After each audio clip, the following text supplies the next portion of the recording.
కింజరపు రామ్మోహన్ నాయుడు ప్రయాణించారు.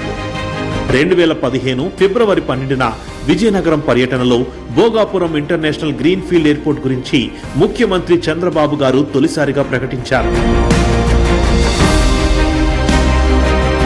2015 మే 20న రాష్ట్ర ప్రభుత్వం దీనికి ఆమోదం తెలిపింది.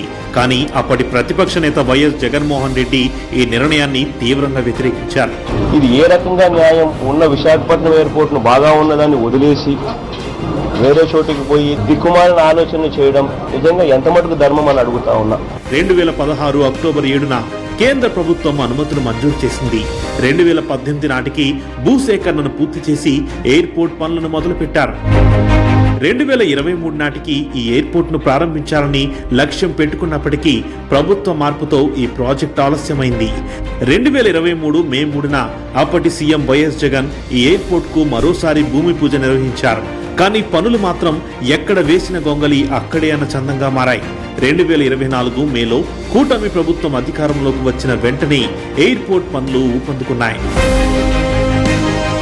కేంద్ర విమానయాన శాఖ మంత్రిగా కింజరపు రామ్మోహన్ నాయుడు గారు ఉండడంతో యుద్ధ ప్రాతిపదికన భోగాపురం ఇంటర్నేషనల్ ఎయిర్పోర్ట్ పనులను 18 నెలల కాలంలోనే పరుగులు పెట్టించారు.